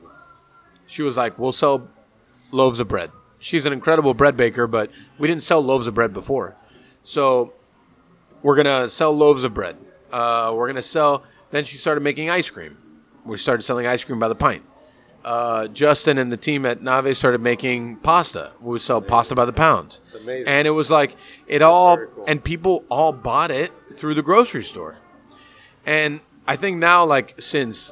I don't know, life isn't like normalizing, but it's definitely not what it was a year ago today. And You know, like what 1 year ago felt for me, at least. You've been here for many years. Felt like a hurricane. oh yeah, like nonstop hurricane. Non-stop hurricane. You But- know, when a hurricane happens, you're like, okay, what do we do? You close down the restaurants. Everybody's trying to figure out where to get gas or where to go. It was the same feeling, but Right. like forever. Forever. Like You know, it's the last big hurricane. I bring this up because it reminds me of Pincho only because of the food truck aspect. Like, Richard from Sakai is a good Sakai. friend of mine. Right. When the last hurricane hit and we lost all power, I put an Instagram post and I said, you know, I need a food truck. Can someone provide me a food truck? I'll rent it. Right. And Richard was like, I'll lend you my food truck. Well, it's such an amazing dude to just lend me his food truck. Amazing. That's the best. And he was like, he was like, here are the keys. You take it. Just don't fucking get it stolen. And just like do whatever you need to do. So you know, when that happened, I took all the shit from Ariette and I just tried to sell it out of the food truck, which I did. And I look at that in relation to like, but that felt like a full fucking year. Like those 5 days. 5 days of hurricane days. Of a hurricane day felt like a full fucking year. Like, we just need to sell stuff to survive, you know? And it really showed the resiliency of the team. Absolutely. And how important it is to, you know, it's more important like the quality over quantity. Like, we have an amazing team of people from the director at the top all the way to the people that are washing dishes Right. during the day. Like, 100%. and it goes into like that whole thing, like how you staff and how you, you know, I love Danny Meyer. I think Danny Meyer does a great job, but that, like, he talks about how important it is, the staffing that you do, how that really dictates your team. Right. No, 100%. The Text me tonic. I'm drinking soda. Soda. Oh, my bad. Soda. My Let's bad. go. Thank you, soda. my bad. Thank you. I see that. I see that. Amazing. So early on, when we were growing Pincho, like, you know, my parents, old school, you know, it's like the guests, you know, the customer's always right. The customer's always right. Oh, no, they're not always right. Customers. And that sort of was our mentality. And it wasn't working as much as we wanted to as store number 2 opened. And then we read, you know, setting the table and like Danny Meyer and everything else. and then the way you put your team first, and then your guest second, and your brand third, and your investors fourth, and we implemented that, and I mean, it changed everything for us. It really did. You looked at your team, you make sure your team's taken care of. But it's not like we're gonna put the team above the guests. No. When I say team first, is we're gonna take care of each other together as a group. If I can't take care of you, how are we gonna take care of the guests? Right? when I worked for Michael, something he would always say is that, like, we need to treat each other as well as we treat the guest. 100%. And when I worked for Schwartz for 3 years, right, and that's something he said at every manager meeting, every single one. He's like, we need to treat each other as good as we treat the guest. And the guest is obviously very important, but treating each other that way is, because it's tough, man. Finding good people to believe in the thing 100% is tough. It's not that, because you can't, you can teach skill, but you can't teach personality. Right? I can't teach you to be a good person. You can't teach the hunger. Right. You can't. It's either part of your upbringing, of who you are, how you grew up, your parents, your grandparents, whatever, your if you don't have it in you as being a literally a good human being that's going to go above and beyond no matter what, right? And not necessarily just hunger, but we're in the as we're in the hospitality business. Like if somebody falls, what do you do? If a kid's crying, what do you do? Like, it's part of who you are. Like, just to be a good person, to go above and beyond, right? We always, because we tell our team, go above and beyond. And a lot of times they look at us like, what does that mean? Right. You have to explain what above, like, do it as if somebody's in your house. If you're hosting somebody at your home, what would you do? I got a question here that Nick, maybe each of you. Nick is interjecting with his ball tickler. That's right. We call that the ball tickler. Yeah, this is the ball tickler right here. So I think that there's you brought up earlier that hospitality is in your blood, and the Middle Eastern. I think Middle Eastern. It's something that I think a lot of Hispanic people in Miami maybe are not even aware of. Right. But a lot of people who travel Latin America, and I don't know if this applies to Brazil, right, but customer service and hospitality in Latin America is like notoriously bad. At least depending on what you're comparing to. No? Right, obviously. So right. I wonder what's your experience been with like that aspect of it, especially culturally, right? Because again, we're dealing with a city that like Middle East and Latin America is night and day. Yeah. You go to the Middle East, man. I'm not even exaggerating, guys. Like when I moved from Brazil to the Middle East. And I'm sorry, and I'm bringing this up because that's you, but you're in Miami, where so much of the talent pool does not come from that. Right. You go to the Middle East, like I even have friends that are from Miami that have visited the Middle East, and they've come to my house, and I met these folks in my house in the Middle East, and they're just blown away. They're like, people get lost in the middle of the street. Like a dear friend of mine, his name is Juan, and he's my old business partner. He went to the Middle East to go help kids like learn how to code, right? Like in Gaza, right? I'm talking about like crazy stuff. And he was blown away by the fact that people, like he was lost, like a taxi driver would just like, will stop and like, oh, you're lost? Like, okay, just follow me. A taxi driver would make you follow him without you paying him, so he can take you to where you need to be, right? Think about that. A taxi driver anywhere in the world, anywhere in Latin America will be like, no, my dude, you got to pay me. I'm a taxi driver. And if a taxi driver offers, you're like, what's up with this taxi driver? Like, I was there with my wife waiting for Juan at the time, right, in Ramallah, West Bank, right? This is like in the middle of Palestine, and then he's like, he just pulls up with this guy, he's driving with his car, and then there's this cab driver, and then the cab driver tells him, all right, cool, you're good? And bye. I'm like, who's that? He's like, bro, I stopped him, and I told him I need to get to this hotel, and since I'm not from here, he just follow me, and he drove for 10 minutes. Right? That's hospitality, right? It's not Russia, but that's hospitality. That's like Middle Easterns as a whole. Like that's the guy you want to hire in a restaurant. Right, that's Middle Easterns as a whole. So yes, there's a big disconnect. And, and I don't think the word, I don't think is entitlement. It's just hospitality. It's either in your blood, it's part of your upbringing, or it's not. Like, you can't teach somebody to go above and beyond for a guest that's in your restaurant. It's either their mom, their grandparents, whoever their family is, right? It's either they taught them the importance of being a good person and just go above and beyond for whoever's in their house, or they're not. And that's how it is. So going back to Danny Meyer, and that's something that we realized, we couldn't teach people how to do that, And we're not in the full service restaurant. We're fast casual. We're trying to stamp out as many as we can. So what we can do is teach our managers to hire for it.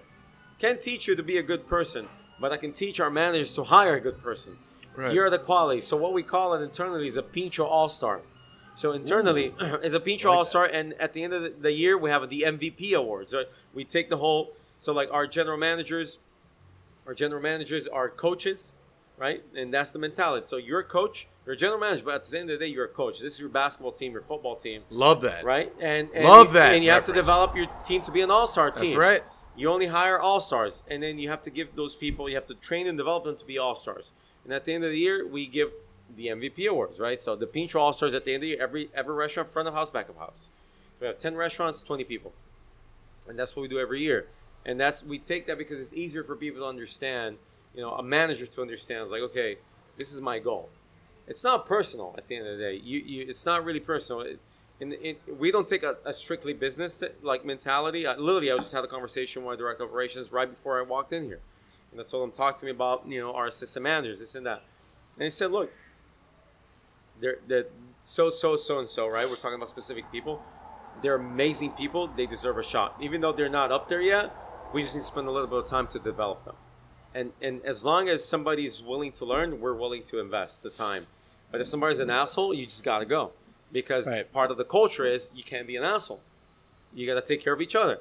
If somebody's an asshole within the team, I'm like, I don't care how talented you are. You just don't make it in Pincho system. That's right. You got to go. I believe in more investing into character than talent. Absolutely. Because I can train you the talent. 100%. But I can't train you to not be an asshole. Exactly. And inherently some people are just fucking assholes. Because that's who they are. And I'm a true believer. That's why I am in the back of the house. That is my nature, because I shouldn't deal with people.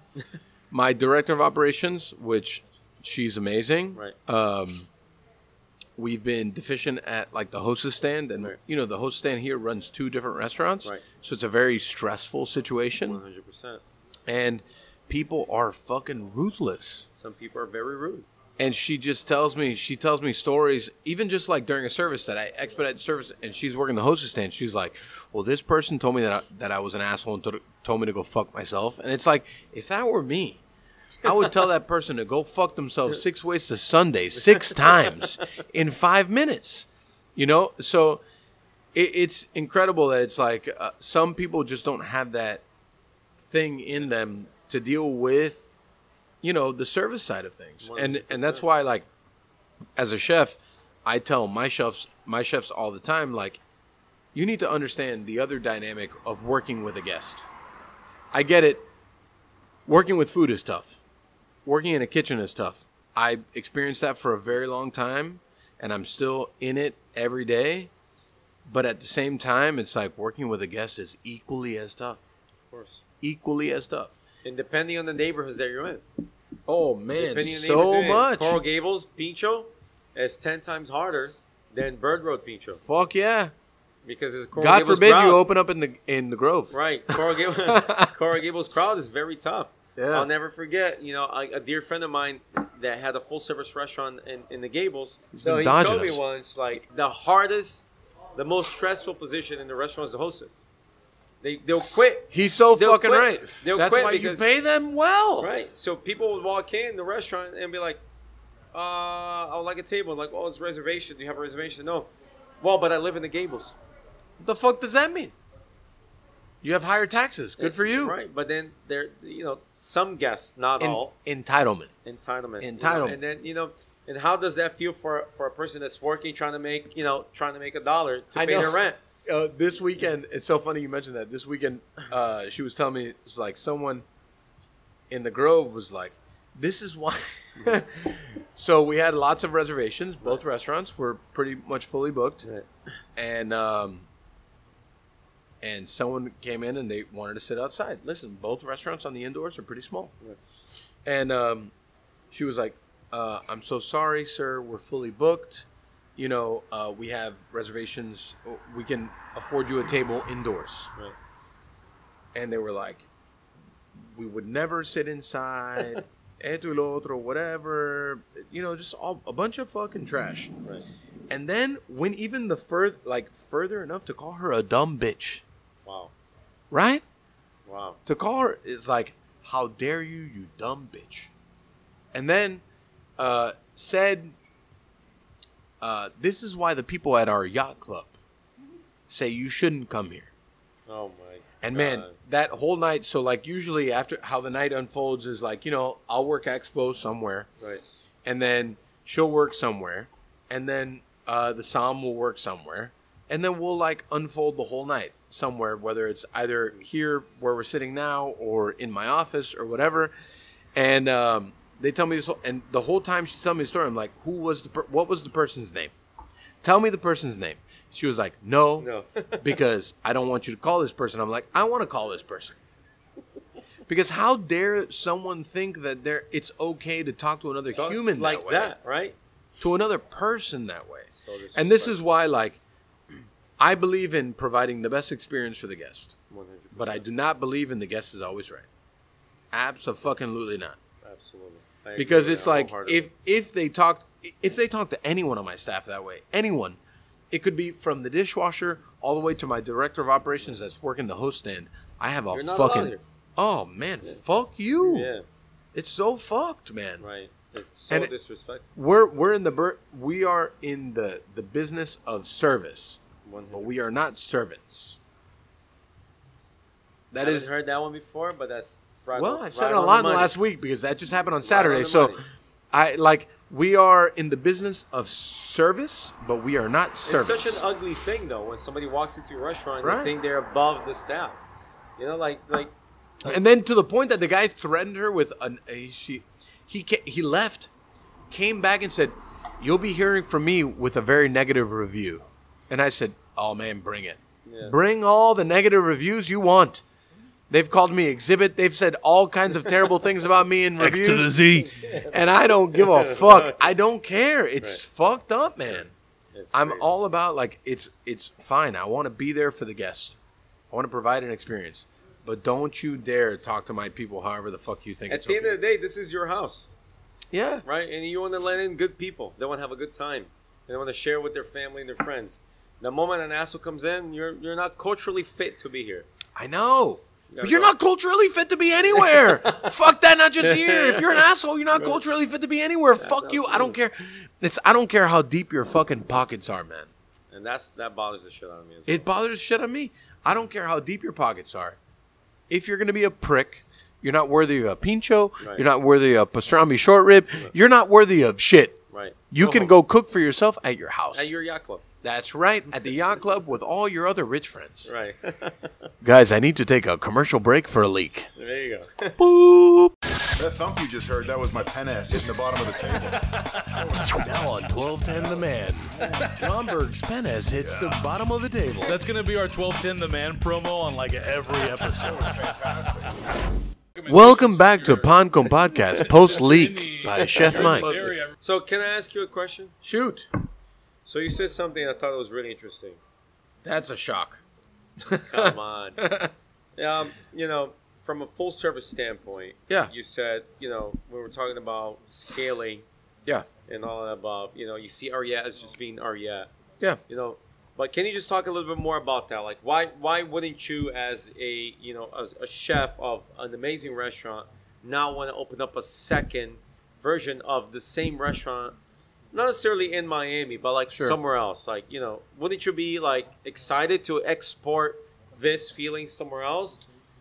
I get that. I definitely The get sense for that question and the sentiment. For me, the idea and the reason why I started that little weird hole-in-the-wall restaurant behind us Right. was more romance than anything else. And romance can't be transmitted anywhere else. And the food that we serve here is supposed to be very indicative on the city, right? So the city dictates what we serve, in my mind. How often does the menu change? Oh, man. When I was behind the stick every day, it changed every 3 or 4 days. Oh, wow. A lot. Okay. The bones would stay the same, but things would change all the time. Now we change more. Seasonally. I would say every month to 2 months. You know, the thing is that there's parts of the menu that can never change because people come back for them over and over and over again. But some things, you know, seasonal, like our malanga soup, people fucking love. I love it too. That will have to end very soon because truffles will be out of season. That's not a local thing, but just because of truffles. And then it will probably change to the mamey gazpacho, which we've had before. You know, it's a very like cliche statement because so many big name chefs have like used it already, and I hate it. It's like the love letter to Miami. But me being someone that was born and raised here, like this is my testament to a city that I love very much. So it can't be replicated. Can other concepts that we have be replicated? Sure, but they need to prove their worth. So like, you know, do I think that there could be a version of Chugs elsewhere? Sure. But we need to open that thing up. We need to, you know, like talking about the Danny Meyer book. The first Shake Shack opened and the second one didn't open for another 5 years. And that says a lot. Right. You know, he needed to understand the business model a lot. And I think that oftentimes why restaurants fail is because they don't study their business enough and they don't understand what that restaurant and where that restaurant needs to be. So, yeah, I think other concepts within our company can be duplicated and put elsewhere, but Ariad is one that will, in my mind, always be the sum of one. Right. Because she's my child. So, like, I just don't see it anywhere else. And if someone was like, you should open up an Ariad somewhere else, I'd be like, that's what you think, but it's not yours to think that way, you know? I know this might be completely like a crazy like analogy to it, but I remember when me and my wife were talking about having a second child. Sure. And I told my wife, I almost feel like I already have my daughter. I'm like, why would we have another one? Right. Like another kid. Like I really love my kid. I feel like I'm almost cheating on my kid by having another kid. Right. I'm like, I love this human. Yeah, it's so a love much. that you only know once, right? Like, why should I have another kid, right? And I really told her that. I'm like, I don't know. I'm not sure. Like, as I feel like, but I think maybe that's sort of the feeling. Like, this is the one kid that you love. Why would you copy it, right? Like, if anything, you will start another concept, but you want to have a sibling to this one. So. And no one knows about this, and I guess we'll break the news here on the podcast for the people that listen. Breaking the news podcast. But we're opening another location in downtown in 2022. And another location of? It's a new concept. Okay. It's a new concept, but it's supposed to be a riff off of this one. Okay. And I changed the name. The food is different. The chef is different. She's amazing. I love her. The whole concept is different, but it's really like, I think, the way I think about it is, if I were to start Ariad again with money, this is probably what I would have done. You know? Not to say that it's going to be better. We talk about that all the time. We would have started Pincho with money. Yeah. Where would we open? Not to say that it's going to be better, it's just going to be different. Right. It's going to be its own thing. And for it to carry its own identity, for it to carry its own thing. And it's like, I think about that a lot because it's only, 5-6 miles away. But it's a different concept. It is a totally different concept. You know what's funny? It's funny because I was very fortunate to hang out with Danny Meyer for an hour. I fed him and his family once. That's amazing. At I Cyprus, was able to hang out with him for like an hour and a half in their office, right? Part of this entrepreneurial thing. And that same trip in the morning, I met these kids from, the restaurant in New York called Cosme? Of course. Cosme. So Cosme, and I got to meet them. Amazing human beings. And they have the same sentiment that you do. And that's why I was asking you. Because they get offered to open Cosme all over the world. All over the world. And they won't. They won't do it. And then and then we asked why, right? And this was like a group of like 7 of us or 8 of us. No, actually, maybe 10 of us, whatever. And then they said something very similar to what you just said, which was, there's only one Cosme. If we open a second, it dilutes what Cosme is. Right. Right? But here's what we're willing to do. We're opening a sister brand called Dante. Yeah. In LA, with this other phenomenal chef, this girl that worked with them, and it's going to be similar but not the same. Right. But it's going to be its own identity because we don't want to dilute it because they respect their art so much. It's almost like you're painting the Mona Lisa. Why would you copy the Mona Lisa? Right. The Mona Lisa is the Mona Lisa, and then I'm going to You go just next. make a Van Gogh. Right, and you just keep going, right? I guess if from a fine dining standpoint, fast casual is a little bit different, Well, right? you know, in all fairness, like, we're not fine dining. We're upscale casual. Upscale casual. There Yeah, you you know, like, and the word fine dining comes up a lot because I talk about Michelin stars a lot, even though I don't think you need to be fine dining to garner a Michelin star. You don't. You don't. You don't. We know that. There's many places got Michelin stars that are not fine dining. Right. I think that it all has to do with the restaurant itself and the identity and the character that it brings. You know, was something we talked about at the beginning was going from a shell or going from a second generation space. Spaces that were previously something else already carry a character that you're just adding on to.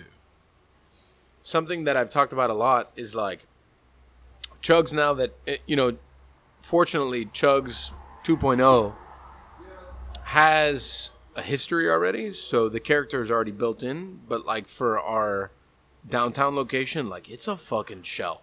High ceilings, beautiful, like so many things that make it easy to build out and the whole thing. And the only thing I keep on saying in all of our meetings is, how will we build character into this space? Because character, I think, is what attracts people. 100%. How does it attract someone to like want to be there? Like, I want to be here at 1 a.m. having like a drink and feeling sexy and feeling like I'm having a moment, right? 100%. The character brings that. You know, like you can't just put it into a box. It's not paint by colors at that point. It's all dictated by you and I as restaurant people to try to formulate that thing for somebody. So it differentiates, like, it's so when we choose where we want to go, right? As restaurant folks, where do we choose? We don't only choose the food, we choose the whole experience from A to Z. right. From A to Z. You know, Well, like and it's super important. I think about it often. Like that fine line, because I'm building a casual restaurant and a nicer restaurant at the same time, is like, how do we dictate how the guest is going to experience this from start to finish? I want them to have a flawless experience, and that's very tough. It's very tough. It's like you have to think of every single thing that, in my mind, the way I look at it is like, what can go wrong? How's this going to go wrong? It's a good way to think about it. I mean, The only just way to think about it. being a chef, like, I just think about like how many things can go wrong right now in the next 20 minutes while they get their coffee, they get their sandwich, and they get their yogurt that they're going to have later, and get them out the door. Right. And then also, in the next 20 minutes, as they enter this super sexy space in the middle of a very weird downtown, how can I get them to want to sit here and drink and have a fun time till 3 a.m? It's a very like weird dynamic. So I always recant like all the experiences that I've had in my life and what's gone wrong and what's gone well, and think about like how I would do them differently. And it's a very strange place to be emotionally, because you're always like, Why did you open a in the Grove? Oh, that's a whole other marvel of stories, bro. You know, like Why Ariette. the Grove, right? I'm just saying, if we're here, like, fuck it, let's. Yeah, no, I'd I love mean, to find out. For us, we've never opened in the Grove because we're so intimidated by it. why would you be intimidated by it? It just feels like a very particular market. In It is. Miami, It is. and it's like a whole other ball game. So, like, For sure. imagine, it's been 10 years, we've never even talked about the Grove. So, I would tell you that 5 years ago, it's 6 now. 6 years ago, I was super fucked. I had no choice. I had left my job. I had been led to believe that we had a location in Little Havana, which is my dream. Really? Because, that's where I was born and raised. Oh, wow. I didn't know that. I mean, my dream is to go back to my neighborhood and open a super fine dining restaurant where it deserves to be, which is my homeland, right? If you find a spot big enough, we'll take the other quarter. We'll talk. And that deal went south very quickly. Like I said, I had left my job. I had no money. Right. And luckily, the partner I had at the time, which we are not partners anymore, was friends, childhood friends with my current partners, and they had this location. Really? And they were building it, but they didn't know what to do with it. We're building it, not having the area in mind. Right. And then they were like, maybe we should have lunch. And we had lunch, and I did all the talking, obviously. And their favorite restaurant at the time was a restaurant that I worked at, which was, I think, probably one of the most influential restaurants in Miami in the last 20 years, and it will be one of the most influential restaurants going forward, which was the Cypress Room. Wow. And we talked, and we talked, and we talked, and then after that meeting, we talked some more, and a lot of weird events happened that led to this restaurant opening. Wow. I didn't open here out of choice. I actually, if people were to ask me 8 years ago, I would say, man, I would never open in the Grove. Because the Grove was indicated to be a Thursday night spot, right? Right. The college crowd and so on and so forth. And I was totally fucking wrong, man. And I love being wrong. And I tell my staff this all the time. I love being wrong. I am wrong often, and I love being wrong, right? I love when people can be like, with this whole thing that you said, it was all wrong. And I love that. It's amazing. And I was wrong. The Grove needed something like this. Albeit it took, I'd say, 36 months for it to develop what it is now today. Wow. But it was quick. People came. We didn't deliver super well at the beginning because I didn't totally know what I was doing. But, I mean, at the same time, it was a very, landscape needed something like this. So people kept coming back, and as we got better, they kept coming back more frequent. And now it's like a mainstay for a lot of people, Awesome. So the Grove, I think, is intimidating in the fact that there is a lot of people that have a lot of money here, Right. but there's a lot of people like us here too, 30s, 40s, people that are middle class. Hardworking folks. Right. And I would say I stumbled onto this out of luck, but I was prepared for the opportunity.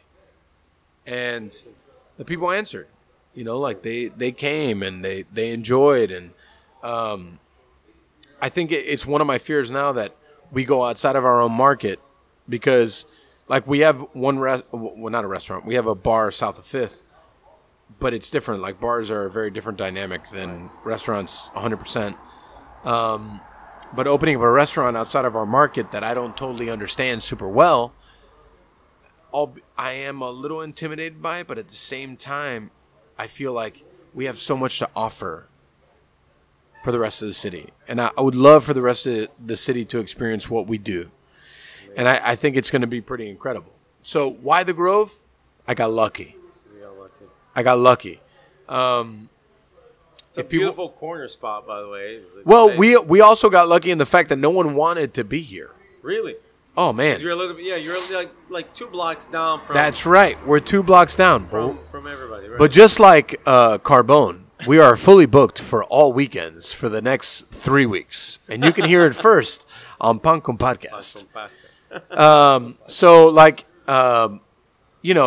We are 2 blocks away from anything that kind of really resonates with foot traffic. We have 0 foot traffic. But we are a good friend of mine out of DC actually told me all the time, he's like, just be that good that people can't ignore you. Consistently good. And I took that to heart because his food is amazing. His restaurant is amazing. And I was like, we should carry that same mantra. And we have for the last 2 years. Be that good that people can't ignore you. And they can't ignore the fact that our food, our service, and our drinks are that fucking good. Amazing. Congratulations. And That's very cool. it's just like now I see people coming to the Grove and I see people coming to Miami, and I'm always it's just always like I'm skeptical of the fact that like, why are you coming here now? Super protective. No, it's cool. Why are you- You can come now, but Right. you know, like, But why now? why now? Why now? Why now? Why not before? And Yeah, equally, lots of brands are coming all of a sudden and moving here. And I get friends of mine calling me from New York mostly, and we're looking for a location in Wynwood. And Yeah. I'm like, I'm looking for a fucking location in Wynwood. why would you want to open in Wynwood? You know what I mean? Let me Like- ask, but serious question: why would you want to open in Wynwood? We're already 10 units in the suburbs. We need to start going that way. We have Pembroke Pines, Hialeah, Pinecrest, Kendall, Coral Gables. You know, like I need to start going like a little bit that way, and like the beach. I only have the beach in Wynwood. That's all. Yeah, I I have. guess you're right. Like we're 10. Thanks We're for it. fast casual. Remember, we're like there's nothing else left for us here in the suburbs. Yeah. Maybe we're talking about homestead sometimes. We Oof. talk about going, you know, but then it's tough from a driving standpoint. For sure. We talk about Davie.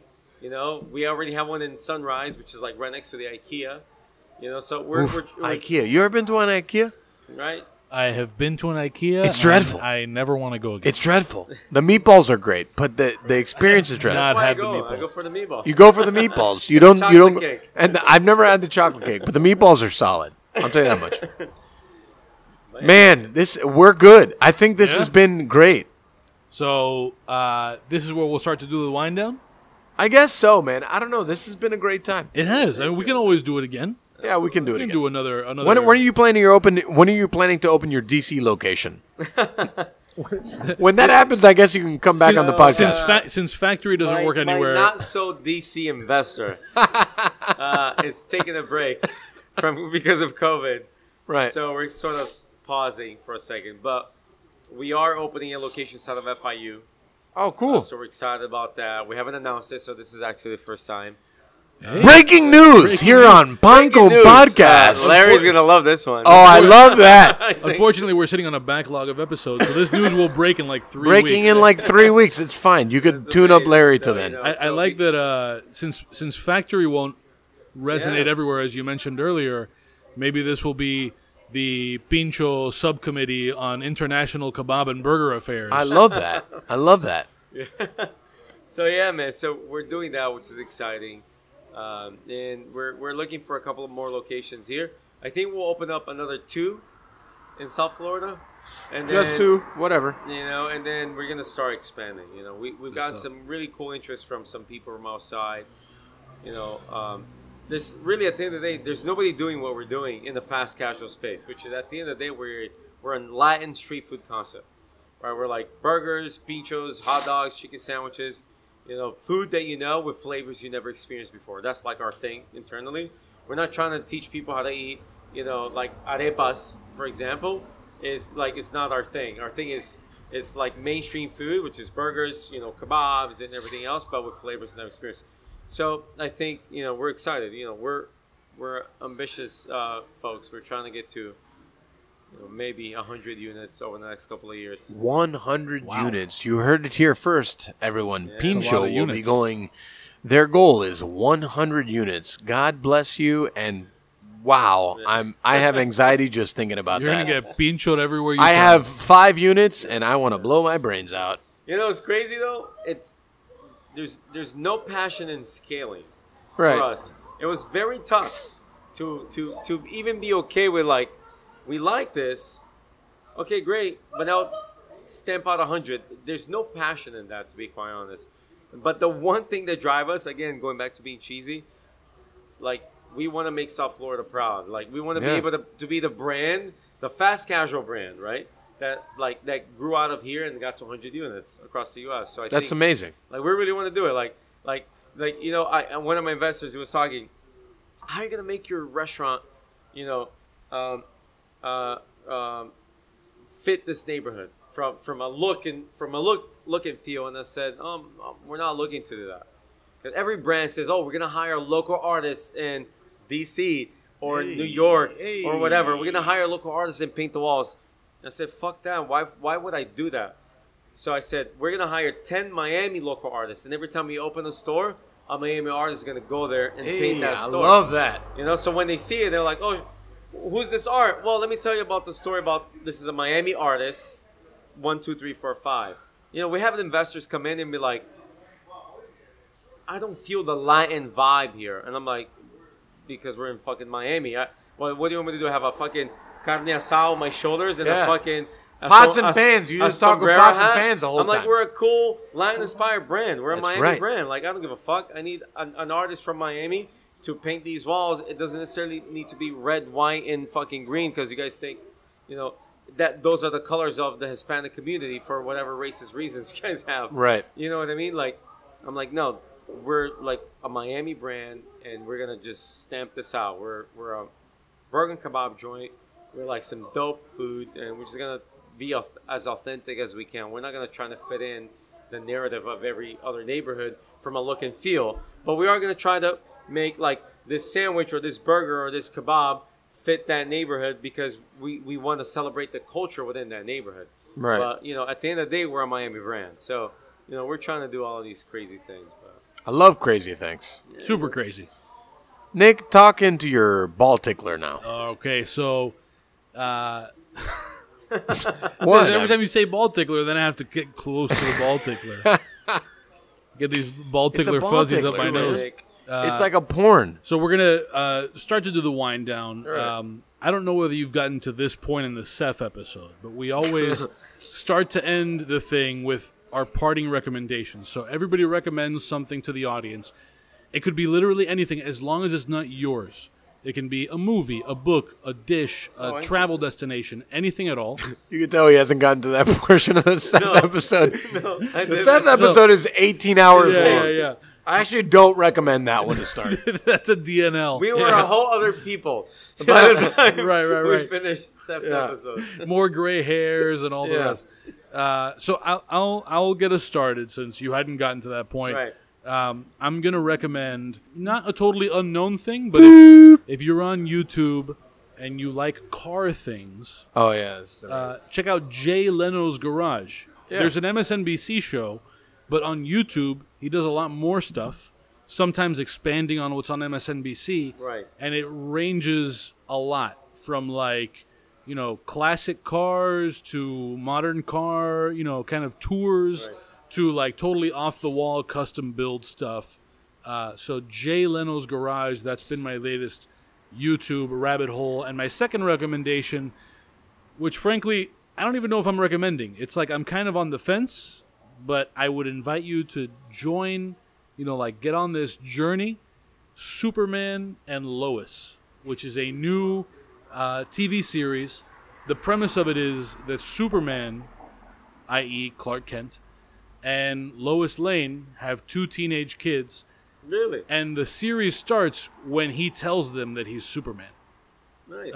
So it's kind of interesting. I'm a little concerned because it's the CW that it'll get really corny really fast. But so far, it has not been awful. So check that out. If you'd like, Mike can go. Or if you're ready, if you want to give yourself a little buffer, Mike can go next. Or you can go ahead. Whatever you need. Did we not share a conversation about what we thought was a hot button issue this week? Let's make that Patreon. But Okay. But for a Got little it. teaser, the Patreon people, if you are paying on Patreon, you will get a questionnaire, and one of the questions will be about what kind of cheese should go with eggs. Oh, that's right. That's good. Oh, you have a different one in mind. No, I thought we had a very hot button issue this week that was not cheese and eggs. I'll go back through our texts. Okay, go back through the text. Yeah. My parting recommendations was I just watched A Night in Miami yesterday. That is Yeah, I started watching what was it on the Amazon? the Amazon Prime. It was on the Amazon. The Amazon machine. On the Amazon machine, and I enjoyed it very much. I thought that it was extremely well done, albeit I was like extremely exhausted while watching it. I thought it was very, very good. So I definitely recommend that very, very much. That's my parting recommendation for the whole thing. I have 2 recommendations. Oof, man, a man They're that's not- prepared. They're not that crazy. They're like pretty straightforward. One, if you're an entrepreneur independently from which industry you're in, Danny Meyer's setting the table. Yes. I've read the book 3 fucking times. Literally, the other day I was just like taking notes. I opened the book. It's that good. It really is. We're sending that good. smoke signals to Danny Meyer to be on this podcast whenever he wants to be on. Danny Meyer, you should be on this podcast. Thank you. Hey, Let him we'll know. make- I know you sat in a room with him. Let him know. We'll make some moves. That's recommendation number 1. Recommendation number 2. So wear your fucking mask when you walk into one of our restaurants. Oh, man. Jesus Christ. I know. Why That's is it so hard? That's not a party recommendation. Just Like, come on. walk Let's, in, wear your mask. It's not that big of a deal. It's you not. know, order your food, sit down, and take off your mask. yeah. That's fine, guys. It's okay. It's okay. It's okay. You know, we're just trying to protect our team and trying to protect you as our guests, and we love you guys very much. But like, you know, you just gotta do this thing until this whole thing is over. And also try not to get shut down. Like I think that's the thing is like, because I've had this conversation with people too, right? And it's like, even if you are 100% convinced it's bullshit, Right. the person on the other end of this is trying to keep a business open. 100%. And you don't like. I think that, you know, and whether you want to call it an unfortunate side effect or whatever, like, I think that one of the cultural worst impacts of this thing is that so many people have been basically deputized, and people who are in the business of hospitality and being accommodating have been put in the position of basically being cops. Like, you guys have to act like you're cops, which is not something you ever signed up for. Not a great feeling either. Right, yeah. not So what it's we're in like, the just out business of for. consideration, because I'm sure there are restaurant owners who think this is bullshit. But at the end of the day, you got to keep your restaurant open. It doesn't matter how you feel about it, That's right. you know. Right. So Absolutely. I second. This is the first time a recommendation has been seconded. Woo! There you go. Wow. And finally, before we get to the Patreon things, shameless plugs. Otto, let everybody know where they can find your stuff online. Yeah. Also, the Right. future address of your definitely not Washington, D.C. restaurant. Right. Absolutely. Let's not tell him where that's going to be. Absolutely. Well, you know, you can enjoy any of our restaurants just go to www.pincho.com, click on locations. You know, we're 10 units strong, South Florida, you know, 2 in Broward, everybody else in Dade. So, you know, Pincho, a.k.a. Pincho Factory, you know. Love that. We're drop the factory. Sorry, I'm going to ask for one other parting recommendation because we've never been in this position before. We did a little bit of this with Tung Nguyen. When you are food homesick, is there anywhere in Miami you go to? Ooh, fuck. It's a good one. That is a good So when question. I go to when I leave Miami, right? Because I'm always food homesick for Brazil and the Middle East because Yeah. I fucking lived everywhere. So it's a bit of a nightmare for me. I literally I'm nostalgic for a place that doesn't exist. Like I don't feel home at all times, like because I move so much. You want that hummus churrasco? Right. It's an interesting mix. No, really, it's crazy. So, but if I'm gone from Miami, and I need to find a spot that I really need to eat in. Fuck, it has to be. I mean, it's a tiny little spot in Hialeah called La Viña. Love that. Bro, La Viña is on make a note of that. 8th Avenue, right? Like right behind HML. Dude, it's the best pollo a la plancha. Bro, I go there with I try to convince my wife to go there, but she, you know, we live on Bird Road now. Yeah. So it's like, oh, let's go to Hialeah to go have pollo a la plancha. So like, there's Sergio's down the street. There's a Pincho place. Nothing like La Viña. Right. That's the one place that it's like $8, $9 for the whole thing. It's amazing. It's like sensational. You heard it here first, everyone. La Viña in Hialeah Maybe a field makes the trip. best pollo a la plancha. It is not Burger Beast approved. So I will challenge the Beast of Burgers to go to La Viña Watch out now. in Hialeah to let us know what he thinks. If it's Burger Beast approved, fuck. I know. It's going to change the game. Wait He's till a trailblazer himself, I that think guy. for Wait me- till they start putting that sauce on things. Yeah. Is it Mago? Burger Beast approved? I forget where he landed on Frita. No, but matters. he thinks all their fritas are better than mine, which I agree. I disagree with him completely. But they're great, but They're great. Not as bad as Chugs. it's not better than whatever. You know, it is what it is. It is what it is. Shameless plugs. All the things. All the things. We'll play Noah's thing here. Noah's thing was good. This is where it goes. All the things. I still gotta recommend all my shit. I mean, we've done this 80 times already. It's whatever. Yeah, all the things. All the things. No, but who knows? Maybe How many more plugs maybe do we people need? are coming here for the first time. But you know what? Fuck you. All the things. All the things. At this point, just all the things.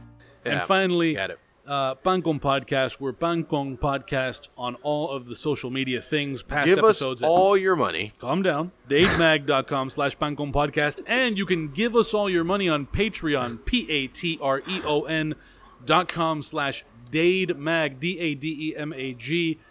If you give us your money there, you will not only hear the last 5 rapid-fire questions of this Boom, interview, but boom, also boom, a bunch boom. of other exclusive content. And if you give us enough of your money, you might get... Not you might. If you give us enough of your money, you will get a mug. A mug. With our pornographic microphone sandwich It's logo not pornographic. on it. People Some are just think it fucking is. sick. Some people think it's pornographic. People I'm are sorry. sick. Listen, you know... Can I add something to that? Go for it. If you give us enough of your money, we will, at Pincho, give you the 2015 Burger Bash winner. Yeah. Exclusively. I don't even know what that means. Yeah. Exclusively. it's- The Croquetesa burger. We will choose one winner, and we will specifically make it for them. Okay, so if... This so is what- epic. This Okay, is so- like we close down the restaurant, you and your friend come, and we'll make it a Croquetesa. So if you are a paying Patreon person, you are 100%. automatically entered into a raffle for this item the at, Croquetesa. for a croquetesa Right. at any Pincho Factory. And anyone, you tell me which one, we'll make it for you. Okay, and what's the cutoff date? You have to be within the next month. Within the next 2 months. 2 months. Look at this. You have 2 But months. you have to be the winner in terms of how much money you're giving us. Oh shit! This is That's good. it, bro. This is like exclusive shit, bro. And this is where our YouTube video gets demonetized for a copyright claim. Ladies and gentlemen, thank you very much. Thank you, Otto. And if you are a Patreon, And we're out of here, everyone. we're kind of out of here. If you're a Patreon person, we're here for another couple minutes. Thank you Pay very much. us all your money. Patreon starts now. Rapid fire, Mike. Go ahead. Look at the thing. It's great. Eye of the tiger. It's the Eye of the Tiger. So good. That was good.